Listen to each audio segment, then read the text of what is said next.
All right, gonna put my key in my pocket. And we're gonna come to the front of the truck. Once we get up to the front of the truck, we're gonna look for our leaks and leans. We're gonna look down the side, we're gonna look underneath, we're gonna look for anything that would be leaking. And we're looking for anything that would make the truck lean. Then we're gonna go to the front of the truck and we're gonna say, all the lights on the front of the truck are of proper color and are clean. From there, we can come down and I'm gonna go over to my mirror. And I'm gonna walk back to my mirrors and say my mirrors are properly mounted and secure, not cracked, bent, or broken. All nuts and bolts are present and tight. Thing about the mirror is what's special is you wanna make sure that your mirror is clean and there's no illegal stickers on it. From there, we're gonna go underneath the hood of the vehicle, unlatch it, and we are going to walk over to the passenger side of the vehicle. Once we're over here to the passenger side of the vehicle, we're going to look inside the motor compartment here and around the suspension and stuff, and we're going to look and listen for any leaks or see any leaks. Now that we're on the left-hand side, we are going to talk about our reflective triangles that I talked about on the end cab. Our reflective triangles are out in this compartment. Our reflective triangles are right here in this box. Okay? Once we're done with that, we walk over to the other side of the truck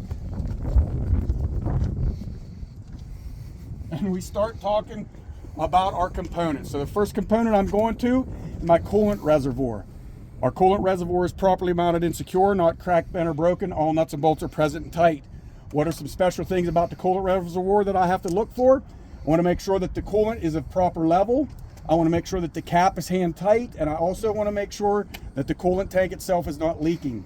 Also, the coolant tank has rubber hoses coming off of it. The hoses cannot have any cuts or dry rot on it, and they also cannot be leaking. From there, I'm going to go to my oil fill and my oil dipstick. I want to make sure that they're properly mounted and secure, not cracked, bent, or broken. All nuts and bolts present tight. To check the oil, I would pull the dipstick out, I would wipe it off, I would stick it back in, and I would check the oil level on the dipstick. Do not add oil unless it's down to the add mark. From the oil dipstick, I'm going to go down in here to our power steering pump. Our power steering pump is properly mounted and secure, not cracked, bent, or broken. All nuts and bolts present tight. What is special about the power steering pump? There is a liquid in it. It cannot be leaking. It also has rubber hoses coming off of the pump. They cannot have any cuts or dry rot on them, and they also cannot be leaking. From there, I'm coming out to my steering shaft. My steering shaft is properly mounted and secure, not cracked, bent, or broken. All nuts and bolts present tight. What am I looking for on the steering shaft and all the steering components? I am looking for any looseness on my steering shaft and all its components. Also with the steering shaft, you have an upper and a lower universal joint. They need to be free of debris and properly greased. From my steering shaft, I'm going to come to my gearbox. My power steering gearbox is properly mounted and secure, not cracked, bent, or broken. All nuts and bolts are present and tight. What is special about the gearbox? It holds a liquid.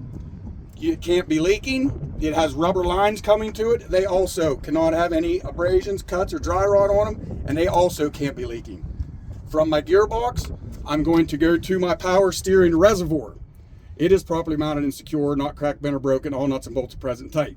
What is special about the reservoir? Make sure the cap's hand tight. Make sure it is proper level. Also has rubber hoses, no cuts or dry rot on the hoses, and they can't be leaking. From there, I'm going to go down, I'm going to look at all my steering components. Make sure there is no looseness. Also with those steering components, I want to make sure that my ball joints here and here, and there's castle nut and cotter pin at the ends. You want to make sure that your ball joints are properly lubricated and all the castle nuts and cotter pins are there. From there, I'm going to go to my suspension system. So I have a front leaf spring mount. Way back here, I got a rear leaf spring mount. I have a leaf spring, 2 U-bolts, a shock, lower, upper shock mount. Those are all properly mounted and secure, not cracked, bent, or broken. All nuts and bolts are present and tight. What is special about the suspension? I want to make sure that there are no shininess around the U-bolts. that would indicate looseness. Also, the shock has a liquid or a gas in it, cannot be leaking. The leaf springs itself, they need to be on top of it, each other, and they cannot be missing, none missing. From there, I'm going to go to my brake system. Two components I gotta talk about are my brake chamber and my air line. They are properly mounted and secure, not cracked, bent, or broken. All nuts and bolts are present and tight. What is special about the brake chamber and air line? They both hold air, they can't be leaking. The rubber air line cannot have any cuts or dry rot on it, and it also cannot be leaking. Then we're going to go to our drum and our pad. They are properly mounted and secure, not cracked, bent, or broken. All nuts and bolts are present and tight. What is special about the drum and pad? The drum cannot have any illegal fixes, and the drum and pad must be free of any debris, grease, or oil. Coming out to our tire, we're going to talk about TCP, tread, condition, and pressure. The tread on the front tires can be a minimum, has to be a minimum of 4/32 tread depth, measured with a tire depth gauge. Any tire behind the front tires is 2/32 minimum tread depth. Also with the front tire, these cannot be a recap. The tires behind the front tires can be recaps. These tires on the front can be a radial or a bias ply, but it has to be the same across the axle. Then you look at the tire, it's made out of rubber, so you're looking for any cuts or dry rot on the tire. Also, you want to check the pressure on the tire. You go to the valve stem. The valve stem should be properly mounted and secure, not cracked, bent, or broken. All nuts and bolts are present and tight. What's special about the valve stem? The valve stem should be metal with a metal cap, and this is where you would check the tire pressure with a tire pressure gauge.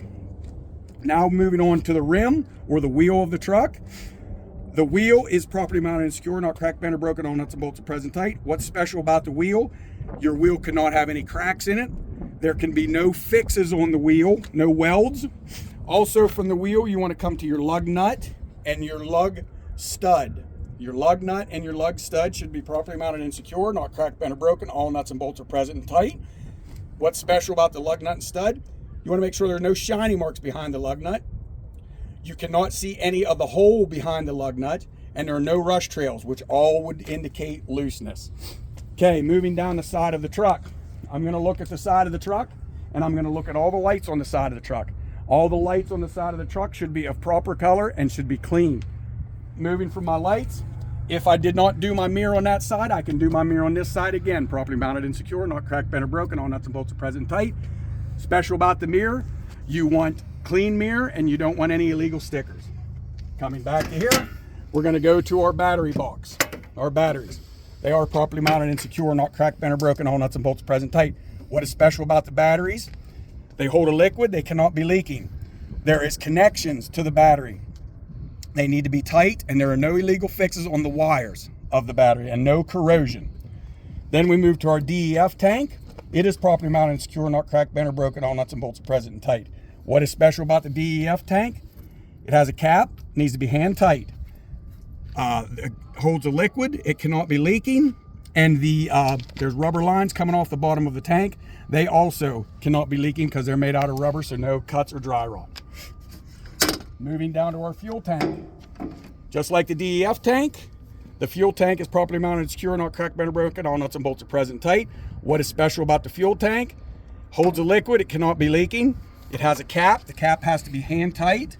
There are rubber lines coming off the bottom of this fuel tank, and they can't have any cuts or dry rot, and they also cannot be leaking.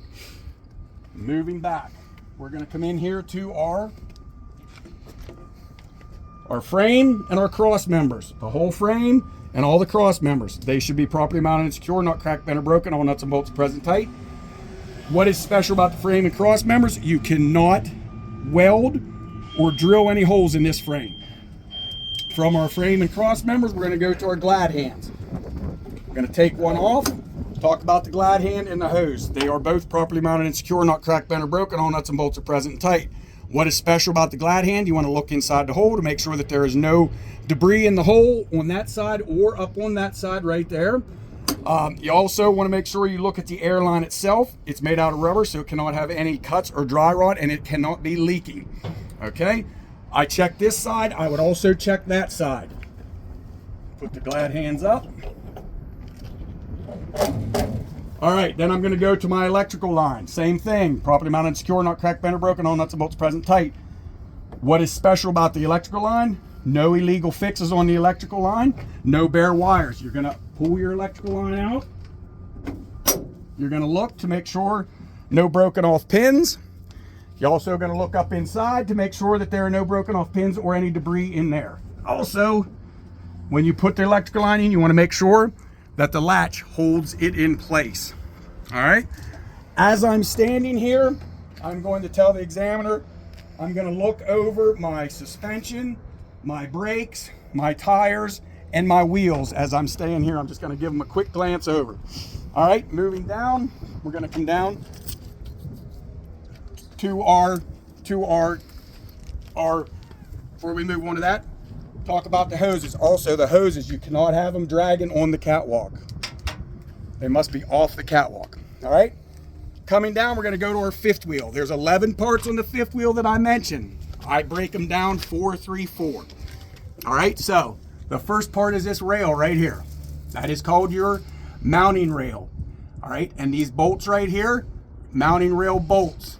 Okay, then you come up here, this is your slide rail, and then inside of here is your slide rail locking pin, which prevents the slide rail from moving. All those parts are properly mounted and secure, not cracked, bent, or broken, all nuts and bolts are present tight. What is special about those parts? You want to make sure that the slide rail locking pin is in the locked position. Okay, then we go to our 3 parts, which is your release handle. There would be a gate in here if we had one, but we do not have one, but there would be a gate here. And this thing right here is your pivot pin. Locking handle, gate, pivot pin, properly mounted and secure, not cracked, bent, or broken, all nuts and bolts present tight. What is special about it? The locking handle, locked position. All right, from there, we're gonna go to the other 4 parts. This triangle shape, that is your mount. Up in here, hard to see, but underneath the plate, right there, is your platform, okay? Then you have this big thing right here, which is actually your whole 5th wheel plate. And then up inside, from back here, if you look up in there, you can see the locking jaws. Those are all properly mounted and secure, not cracked, bent, or broken, all nuts and bolts are present tight. What is special about those items? The plate needs to be properly lubricated, and the locking jaws should be around the shank of the kingpin whenever you're hooked to the trailer.